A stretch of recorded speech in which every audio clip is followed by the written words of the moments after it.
At sa Barangay San Roque at naghahanap po kasi talaga tayo ng lupa. Actually, mamaya ako i-explain sa inyo mga amigo yung bakit tayo naghahanap ng lupa. Bukod po sa bibili natin na para kay Joanna. Ito ay surpresang malupit mga amigo. Dito sa Nueva Ecija. Ayan, magandang umaga po sa inyong lahat. Oops. Ayan, Kuya Raul, malapit na pumunta si Joanna dito sa Pilipinas. Yes po, congratulations! Ang Welcome tanong back ko, to our YouTube channel. ano mga plano mo? Opo, sige. Welcome back to our YouTube channel mga amigo. Magandang araw po sa inyong lahat mga kababayan ko. Nandito po tayo sa may San Roque, San Isidro, Nueva Ecija. At for today's video, ano sinasabi mo Kuya Beljun? Parating na si Joanna sa Pilipinas. Yes, kaya nga po, Ayan. congratulations. Tapos, ano ba mga plano mong gagawin po sa kanya? Kagaya ba nung dati na ginawa mo sa pamilya ni TM o Anong magkaiba plano? magkaiba ngayon? Ano ba yung mga gagawin mo sa pagdating nila dito? Ano yung mga plano o ano yung mga gagawin, mga nakakabang na sorpresa para Sa sa kanila? sorpresa, magandang sorpresa para kay Joanna sa talaga lang mga amigo. Ito po talaga ito ang nais natin kasi siya po kasi ay gusto niya dito mag-stay dito sa Pilipinas.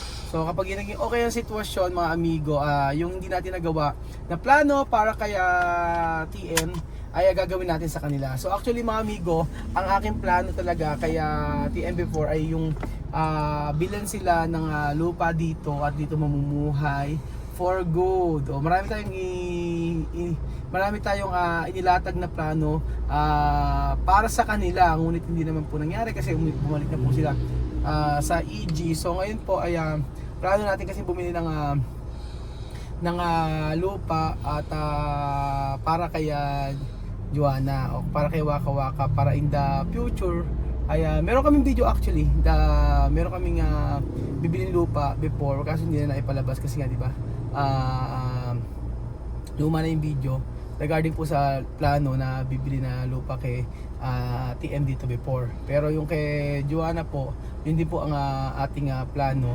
At gusto ko naman kasi natin na if ever na mag-i-stay sila matagal dito, gusto natin yung masasabi niya na ito ang akin. Hindi man natin siya nabilan ng lupa doon sa Equatorial Guinea, pero sa Pilipinas ay maanuhan natin. So yun, tingnan natin mga amigo. Meron po tayo palang titingnan dito na lupa. So let's go Kuya Beljun. Punta tayo mga amigo para makita natin. So dito po tayo sa Barangay San Roque. At sa Barangay San Roque at naghahanap po kasi talaga tayo ng lupa. Actually mamaya ako i-explain sa inyo mga amigo yung bakit tayo naghahanap ng lupa. Bukod po sa bibili natin na para kay Joanna. So dito na po tayo mga amigo. Ayan. Ay, ang ganda harap na Ang ganda nito. Ito pala yung binibenta. Ayan po. Ilang square meter to, Ninong? 1,800. Ilang square meter ho to? 1,790. Almost 1,800. 1,800. Kayo may-ari? Pamangkin na may-ari. Taga Batangas may-ari nito? Taga rito. Okay. Hanggang dulo Kaya lang siya. Hindi siya makitid. Oo. 10 meters. Kasi mga bukuhan Di ba pwede unahin muna yung buko, kuhanin. Tirahin na muna natin, may rahing ubod dyan. Mataas Dapat kinukuha nyo na yung buko. Inuupahan ako dyan na pumipitas. Kaya nga, may saging pa kayo. Marami saging yan. Hanggang dulo yan, sige. Tingnan nga natin. Nina, kung napipitikin niya, malikot talaga kamay mo Malikot talaga kamay mo, Nina. Wala kutsilyo. Ayan medyo na yan, di ba maglalaing ka? Kumuha ka na. Sige na, medyo, maglaing na tayo. Ayan, kumukuha na pala. Punta tayo sa dulo. Ayan po mga amigo, papakita ko po sa inyo. Ayan po yung sa may harapan. Tingnan nyo po yung binibentang lupa. Pwedeng commercial siya. Commercial lot. Ayan po. So pwedeng bakuran yan. Babakuran hanggang dulo. Bakuran, napakaluwang naman pala nito. So may aso mga amigo. Ayan. Ang gandahan yung mga siya. Meron siyang mga buko. Actually, ang ganda niya. So, pwede yan ba? Tsaka meron na siyang mga bakod. So, tataasan na lang siguro mga amigo. So, ayan. Naghahanap po kasi tayo ng lupa mga amigo. At maya ko papaliwanag kung bakit tayo naghahanap. At ito ay surpresang malupit mga amigo. Dito sa Nueva Ecija. Oh, ang daming buko. Oh, di ba? May pabuko pa. Ganda, no? Magandang gawin dito sa lupa na to. Ito? Commercial. Yung sa harapan, commercial. Oo nga eh. Nino, maganda yung lugar, ano? Maganda. Oo, 2,007 dito. Oh. Ayan po. Pwedeng commercial ano yung harapan, ano? Ang ganda ng lugar na to. Oh. Wow, halos 2,000. Mahaba. Halos 2,000 pala yung ano. Halos 2,000 square meter mga amigo. So, ayan po. Namitik po sila ng ano, panglaing. Tatlo ko nito. Aha. Oo. Ang ganda ng lugar. Magandang tayuan ng bahay din, ano, Ninong? Hanggang saan yan? Nandun pa, may bakod sa dulo. Hanggang dulo. Ayan po mga amigo. Ilang araw ho. Kasain. Ayan ho, dito po ang walang ahas dito. Magandang araw ho. Kumusta po kayo? Hello po vlog. Hello po. Oo, nakasaing na ho ba kayo? Nakikain. Hindi naman kilala. Nakikain. Oo nga. O yan o, hanggang dito. Hanggang saan po ba tatay? Malayo na? Hanggang saan ba? Hanggang doon ba? Eh, ang ganda ng lugar, ano? Mula harapan na hanggang dulo, ano? Yung dulo niya kay Ante, kay Mayor Ante. Yung dulo kay Mayor Artina. Oo. Pero yung 2,000, Tapunan niya. yung 2,000 hanggang saan yan? Hanggang sa dulo na eh. Ito nyo nga. May pader sa dulo yan. May pader sa dulo. So ayan mga amigo, ang ganda ng lugar. Isipin nyo, sa harapan pwedeng commercial. Dito sa likod, tayo mo ng mga apartment, pwede. Tapos sa susunod na pinakadulo, maglagay ka lang right up. Ayan o. Medyo Apartment yan. Ano? Pwede lang apartment yan. Oo, apartment. 7 meters. Apart 3 by 7. apartment, maganda. 4 by 7. May daan sa gilid diretso. Ano na ninong size? May Hanggang saan ba? size ng apartment mo. Hanggang doon pa? 7. Malayo pa? Ba't parang di man, parang di 2,000 yan. Parang sobra. Hindi, asa pa sa titulo yan. Sa titulo. Malinis ang titulo. Hindi siguro kasi sikat naman sa partihan ng magkakapatid. Mother title. Parti na sila. Parte na. Malinis ang title. Naka-five. Malinis ang title. Masyado maano pala nino. Siguro mga nasa Eh, mahaba ba ganun? Oo nga, mahaba pa eh. siguro yung layo. Pero maganda yung lugar. Puro ilang apartment. Doon mataas. Maraming apartment. Hindi na kasi naabot ang tambak. Mataas yung tambak doon. Mataas ang tambak.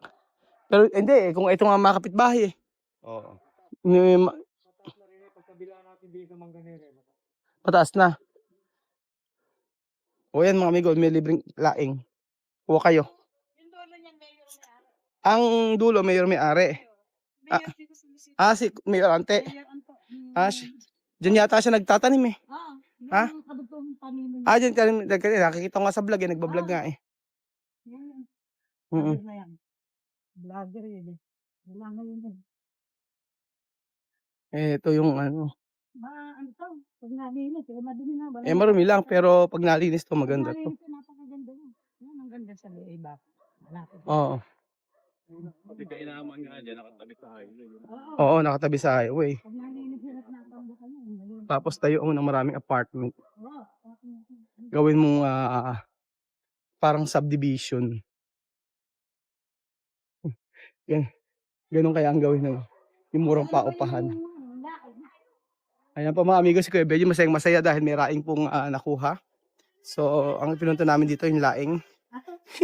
Masayang-masay kay Benji, maggagatas kay Benji mamaya. Ayan po si Ninang. Pwede na itong pitikin, ha? Pwede nang pitikin niya, Ninang. Pinapatay lang nila, pwede na itong Oo, di kunin Ninang kunin. Hindi kaya makatiyan? Hindi. Try mo nga. Kinakain ng hilaw yan, Ninang eh. Totoo nga sa Thailand. Bakit di mo i-try? Babalatan lang yung Ikaw, Kuya Bel. binabalatan lang yan. Dati ang daming nalalagyan ng nigdit. Pakadaming nigdit. Kaya nga eh. Kailangan na, beg. Hindi ka dati. Maganda yung maganda yung lote. Nasa tabi ng kalsada. Bakit hindi na lang i-subdivide tapos benta ng mura? Maraming pera. Gusto niya yung lahatan, no? Oo, wala. Lahatan daw po mga amigo nga gusto niya. Kaya ganun. Actually mga amigo, kaya kami naghahanap ng lupa bukod po sa hinahanapan namin ng lupa si Joanna dito sa Nueva Ecija. Ito na po. Meron po tayong kaibigan from US of A. At meron po tayong friend from US of A na makikipag-partner sa atin sa isang negosyo. So, naghahanap kami ng lupa na tatayuan para po sa aming negosyo na itatayo. Yes po mga amigo, meron gusto makipag-partner sa atin at hopefully matuloy ito. Pero tingin ko naman matutuloy. Naghahanap lang kami ng lupa na commercial, pang-commercial, pwede malagyan na commercial building. Ayan po. Kaso ito pong lugar na ito, ayan. Tapos ayan. Medyo masikip lang nga lang. Medyo masikip pero po pwede na rin kung negosyo hindi naman yung itatayo na hindi ka yung harap yung likod kasi ang maluwang. Yun pa mga amigo.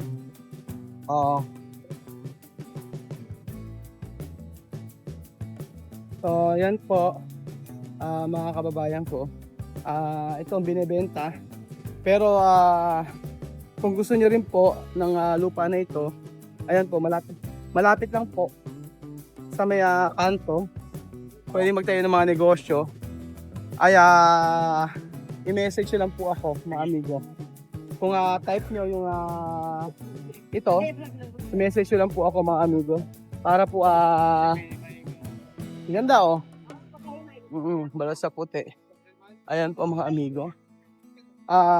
Syempre, ang maganda po dito, pwedeng, bukod sa pwede ka magtayo ng negosyo, pwede ka magtayo ng apartment. Ganun po, mga kababayan ko. Kasi po, kaya kung di magsalita, patipat ka pa ako. Wala bang tubig na libre dyan? Mga amigo, tinapon yata yung mga tubig ko, bihirang patis. Ayan po. So, mga amigo, ano po inaantay nyo? PM nyo po ako sa Pinay ko Agini. Kung nais nyo po magtayo ng negosyo, at type nyo yung lupa na to. Yung kasing lupa na inaanan ko para sa pangnegosyo, medyo nalilitan po ako eh. Hindi po siya pwede. Oo. Pero kung apartment lang po, wala naman po problema. Kayang-kaya, hanggang dulo. O gusto nyo gawin yung bahay. O pwede tayo ka ng bahay, hanggang dulo po yan. Tapos may mga buko-buko siya. O, di ba? Yung mga buko-buko sa harapan, huwag nyo na putulin. Ganyan po.